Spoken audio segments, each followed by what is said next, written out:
This is just a quick video update on the ECX Barrage.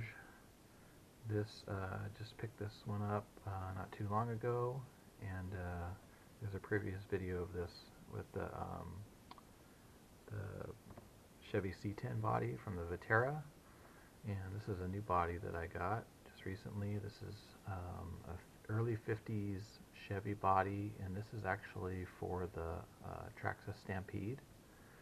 And most of the Stampede bodies have the same wheelbase or very close to the same wheelbase as the ECX, and they fit really well on this vehicle. The wheelbase is right around 10 inches, and so this guy just picked up and I painted in Tamiya. This is PS59, so I think that's it's metallic dark blue, and I really like this color. Came out really nice.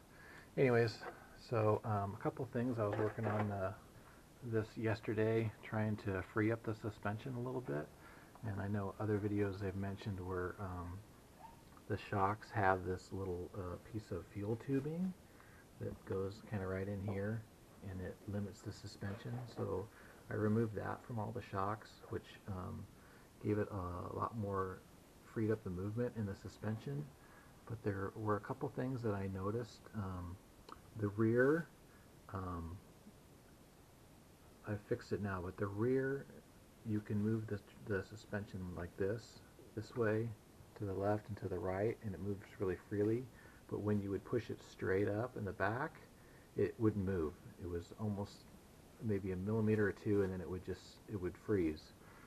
And at first I thought it was the way the linkages were designed, or the way they were set up. They were binding on each other. And it turns out that, like I say, I've already fixed this, but it turns out that the drive shaft, the rear drive shaft, right here, was compressed all the way. It looks like there's about, 3/4 to 3/8 of an inch of play left in the drive shaft where it can compress, but it was actually bottomed out all the way, which would make it bind, and it wouldn't allow it to move up and down at all. You press the back like this and it would move like this much, and then that was it. So I removed the rear drive shaft, and on the male end I cut out maybe a 1/4 inch section of the actual plastic shaft itself. Pretty easy to do with just like a Dremel tool, and hooked it all back up, and now it's, you can see it's got movement. It definitely allows it to move. So, I mean, to me that's a big issue. If everybody else has that same issue with this truck, that's definitely something you're going to want to look into. And it's not something that you notice right away, because you wiggle it back and forth like this, yeah, it works really good, or you lift one side, yeah, it works really good, but when you try to press straight down on the back, it just does not move at all. And then the other issue, which you guys already know of because there's other videos about this, is this the front servo, the steering servo. When the suspension cycles down, it hits on one of these cross pieces in the frame. Now mine I've removed, which you can do very easily. It was right across the top of the servo. It gave it maybe, I don't know, 3/8 of an inch of travel, and then it would hit directly on that. It would hit on that plate. So it's pretty easy to remove. You just pull these screws out one side, and then take the screws out of the center section that goes across. Then you can pull it out. But it is one of the pieces that holds the battery, this little battery tray. So when you do put it back together, this is going to move around now. And the other issue is the battery tray was resting on top of it. So what I did was just added, probably can't see it, I just added a spacer to space this tray up about 1/4 to 3/8 of an inch, and now I just have the one screw holding it. So it does, flop around, it feels floppy, and I could probably put something else on the front here to hold it, but that's another thing that really freed up the suspension in the front, gave it a lot more travel. It even still hits. I can push it down far enough where it'll hit, but I don't know that my suspension will cycle that much where it will matter.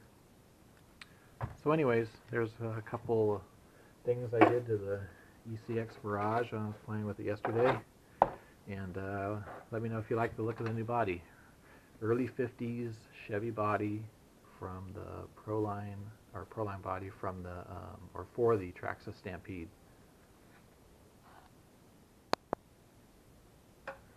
Also, just wanted to mention really quick the reason why I changed the body on this guy is the wheelbase that I had with the Patera body was really good. I really like the look of this body. It really stinks that I'm not going to be able to use it. But if you look at the track width on the back of the truck, maybe to some of you guys it doesn't look so bad, but to me it's just the body was too wide. It just looks goofy. And so I was going to add wheel spacers to space this out a little bit, because I do have some. But the ECX already uses wheel spacers, which look like maybe 12 to 15 millimeters as it is. So adding another 10 to 12 inch spacer on there, it was goofy. It was too much wobble on the wheels, and I didn't really like that. And then it kind of took a little bit away from the scale look, because it didn't really look like an 18th scale crawler. It looked more like a really super short 10th scale vehicle, and it just didn't work out. So anyways, that's why I swapped out the body.